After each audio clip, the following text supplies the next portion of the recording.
Alors, on continue avec nos petites affaires. On revient sur la version avec du JSON. Email, on va remettre boris@gmail.com. Et hop, là, on va mettre password. Et on va mettre Alexandre. Et est-ce que ça fonctionne? Voilà, ça fonctionne très bien. Donc on en était à créer des petites routes toutes mignonnes. Donc ça c'est cool, mais bon, on va devoir quand même passer un peu aux choses sérieuses et commencer à moduler tout ça. Nous, ce qu'on va faire quand même, c'est une application, un réseau social où il va falloir qu'il y ait des utilisateurs qui puissent mettre des messages et que ces messages puissent avoir un commentaire, par exemple, des commentaires. Donc il faut déjà s'imaginer quelques petites choses et notamment des différents modèles. Et le truc, c'est que on va travailler avec une base de données qu'on n'a d'ailleurs pas encore créée. On va utiliser effectivement euh, un système de gestion de base de données, à savoir Postgre. Et le truc, c'est que on va utiliser une façon ou un outil qui va nous permettre de plus facilement opérer des insertions, des modifications dans une base de données, à savoir un ORM. Donc l'ORM qu'on va utiliser, en l'occurrence, ça va être Sequelize, et donc normalement on l'a déjà installé. Hop, hop, hop, donc je vais supprimer ça, on n'en a plus besoin pour l'instant, cette route-là, ni cette route-là. Si cette route-là, on peut la laisser pour le fun. Juste on va la mettre autre part, c'est tout. Mais donc on va la supprimer quand même pour l'instant. On va commencer à créer des petits modèles Sequelize et on va essayer de créer aussi notre petite base de données. On n'a pas besoin de continuer cette partie-là pour l'instant, tant qu'on n'a pas créé nos modèles et tant qu'on n'a pas effectivement mis des informations dans notre base de données qui n'existent pas pour l'instant. Et donc ça va être une assez grosse partie. Donc ce qu'on va faire, hop hop hop, donc là c'est cool, c'est cool. On n'a même pas encore fait notre fichier de log, mais on le fera plus tard. Euh, Ce qu'on va faire, c'est créer. Alors, on n'a pas encore notre dossier modèle. On va créer un dossier modèle. Hop, hop. Et il y aura beaucoup de choses à mettre dedans, mais on va commencer par le modèle de base, à savoir l'utilisateur. On a à notre disposition quand même Sequelize, mais on n'a pas encore établi de connexion avec Sequelize et entre Sequelize et notre base de données. Donc ça c'est déjà un peu gênant. Mais on peut déjà établir nos modèles et ensuite on verra la connexion entre la Sequelize et notre base de données dans un second temps. Donc on a des choses à notre disposition pour créer effectivement nos modèles. On a par exemple data types from, et enfin pas from en réalité, require, et on requiert Sequelize. La bibliothèque qu'on a déjà installée, data types, on l'a maintenant.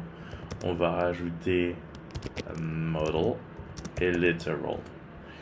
Parce qu'on aura besoin de faire des petites choses avec ça et ce sera quasiment toujours la même chose. Une fois qu'on a ça, on va faire hériter à notre classe qu'on va appeler user en l'occurrence, puisqu'on est en train de faire notre modèle utilisateur, et on va lui faire hériter de modèle. Donc ça, c'est déjà une première chose, assez simplement.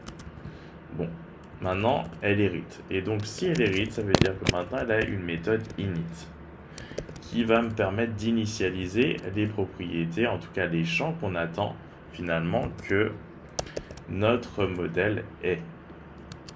Et que la table qui lui correspond en réalité dans la base de données est. Donc, pour notre utilisateur, on veut quand même qu'il ait un first name de type data type string quand même, en majuscule. On veut que ce soit la primary key. Non, pas du tout. D'ailleurs, j'ai oublié l'ID. Est-ce qu'on veut que ce soit potentiellement nul? Pas du tout. On veut nécessairement qu'il y ait un nom. Et qu'est-ce qu'on peut ajouter? Ben rien. Il n'y aura pas de default value, il ne faut pas déconner non plus. Donc ensuite, un last name quand même, un nom de famille, de type type string aussi, allow null Absolument pas. Il faut bien qu'il ait un nom. False. Ensuite, on va mettre un email. De type, c'est toujours la même chose. That type, that string. Allow null. Et bien absolument pas. False. J'ai oublié la virgule là. Et on veut aussi qu'il ait un mot de passe quand même pour se loguer. Potentiellement. Et pour s'être inscrit nécessairement. Donc on va mettre de type, cette fois-ci, non pas string, parce que ça va être potentiellement courant. On va utiliser bcrypt pour pouvoir hacher la chose. Et on veut effectivement absolument pas admettre la nullité. Et là, on va rajouter unique. Et on va mettre true parce qu'on veut l'unicité de l'email. On veut pas que deux personnes aient le même email puisque ça va leur servir d'identifiant. Donc, et là, on va mettre donc allow null. On va dire false. Donc ça, c'est déjà une chose. Donc on a nos petites choses ainsi prêtes. On a quasiment tout fait. Le problème, c'est que maintenant, on va absolument avoir besoin de créer notre connexion à notre base de données, puisque dans les informations du second argument de la méthode init, eh bien, il y a des informations relatives à l'instance de connexion avec SQLize et entre SQLize et notre base de données. Donc là, on est obligé finalement, mais il manque finalement pas mal de petites informations dans notre point env. On va en ajouter. Donc on a déjà mis que notre port du backend c'est 3001. Le problème c'est que notre serveur lui tourne sur un autre port. Donc on va devoir gérer toutes les informations liées à notre serveur de base de données. Donc là on va mettre par exemple Postgre admin URL, on aura besoin de ça. Et nous on va utiliser Postgre Boris Rose, c'est moi l'admin, Boris Rose at localhost, et en fait ça tourne sur le port 5432. Hop. Ensuite j'ai username ou database username, si Postgre username, je vais créer effectivement par exemple le professeur. Et pas besoin de mettre. Ensuite pour le pg password, ce sera professeur également. Le pg host, ce sera localhost, honnêtement, comme vous avez pu le voir. Pg port, alors le pg port nécessairement ce sera effectivement 5432. Le pg name, le nom de ma base de données, on va l'appeler network.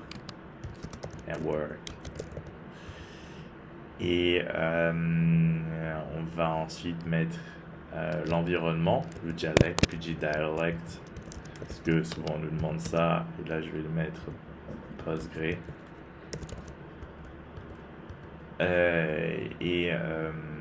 Là on va pas encore mettre de test ni quoi que ce soit, et voilà. Franchement on a déjà pas mal d'informations. Plutôt cool. Donc, non, même pas. Je vais pas cloquer. Donc voilà, on a toutes nos petites informations, mais maintenant, il nous reste à créer notre instance de connexion, d'une certaine façon. Donc le truc, c'est que j'hésite à mettre ma connexion dans un fichier boot, dans un dossier boot, qui correspondrait pas trop. Je vais mettre à l'extérieur, c'est pas grave. Je vais mettre ça à l'extérieur. Ça va être un fichier connection.js.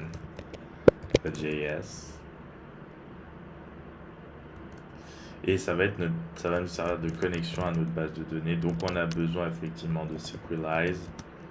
Pas en minuscule, en majuscule, SQLize égal. Et effectivement require SQLize, on vient de le faire tout à l'heure pour notre modèle user qu'on vient de faire. Et là on va créer une petite fonction function connection ou start connection.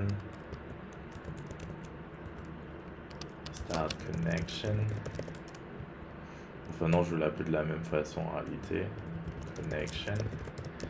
Et là, on a besoin que ça nous retourne une instance finalement de SQLize, donc on utilise return tout simplement, new SQLize, et là on lui passe un petit lot d'informations, donc évidemment on a déjà tout. Donc la première information qu'on va lui passer c'est pg, et puis le nom, alors, pardon, j'ai besoin du process env, process.env, et là j'ai besoin de mon pg name. Est-ce que je l'ai quand quelque part? Je dois avoir flou. pg name. Alors j'ai pas donné de nom à ma base de données, ça c'est encore mieux. Ah, j'ai mis deux fois la même chose. pg name. pg name. Hop, donc on a le nom de la base. Ensuite, process env pg user name, process env pg password. Donc là, on a effectivement les informations qu'on devait donner. Et ensuite, on va effectivement passer un objet de configuration global de SQLize. Et nous, on va effectivement convertir eux, ils ont leur created at écrit comme ça, et nous, on va dire que ça va correspondre à notre created at écrit comme ça. Et la même chose pour updated at. Ça, c'est le leur, et le nôtre, on leur fait comprendre que ce sera écrit de cette façon. Donc define, c'est fait ça. Ensuite, ce qu'on peut ajouter en plus du define, c'est le host. On aurait pu l'ajouter, mais bon, on s'en fiche un peu. pgname, sinon, c'est pas, on s'en fiche. On va rajouter host process.env.pghost. Donc ça, c'est fait. Et on va mettre dialect, évidemment, et on va mettre process.env.pg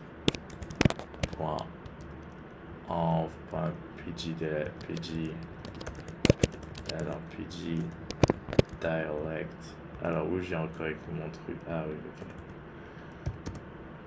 Dialect, j'ai bien écrit comme ça, pg dialect, pg dialect. Alors j'ai peut-être pas dû l'écrire.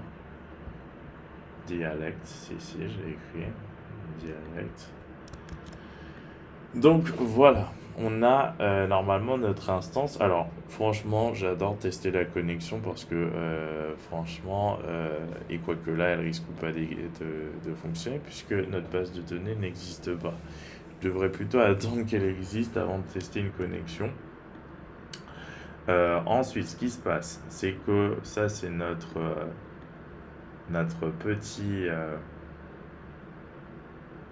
petite instance de SQLize, et on va exporter tout ça. Module.export égale connection. Hop, comme ça, on l'exporte, il est rendu exportable. C'est super. J'aime bien mettre des console logs pour savoir finalement si on passe dedans. In connection. Hop, comme ça au moins je sais si on passe ou pas dedans.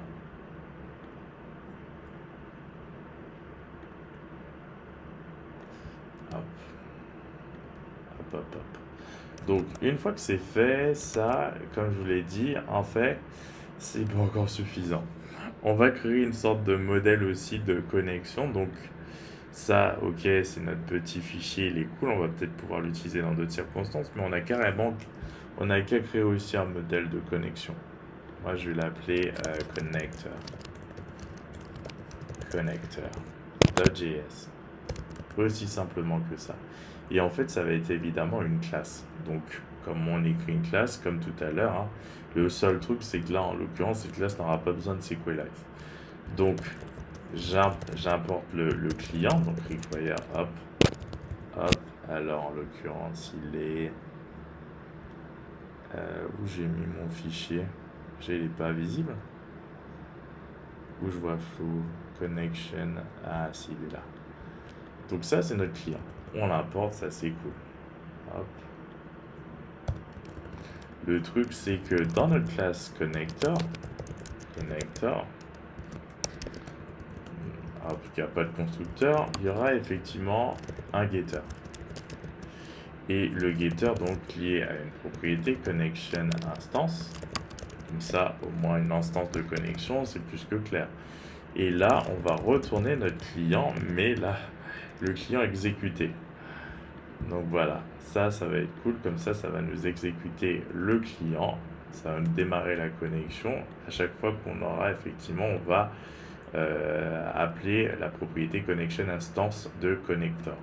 Donc ensuite, évidemment, module.export et cette classe connector. Donc voilà, ça c'est déjà une chose de faite. Et maintenant, ce qu'on peut faire pour finir avec cette vidéo, c'est associer cette instance. Donc const, on va chercher connector, require, et pas SQLize du tout. On va chercher notre connector qui est un modèle. Donc c'est même niveau connector. Et ce qu'on fait, c'est qu'ici, ça attend un SQLize, mais ça attend le client. Et nous, on va faire un connector et on va appeler connection instance. Hop, c'est bon. Ensuite, là, ce qu'on peut faire, c'est model table et notre modèle de table, ça va être user avec un grand U. Et par contre, table name, on va pluraliser. Alors moi, j'aime pas le faire, mais ici, on va le faire users. Donc voilà, ça c'est un exemple de modèle qui sera évidemment fonctionnel dans les prochaines vidéos. Pour l'instant, on le garde comme ça au frais.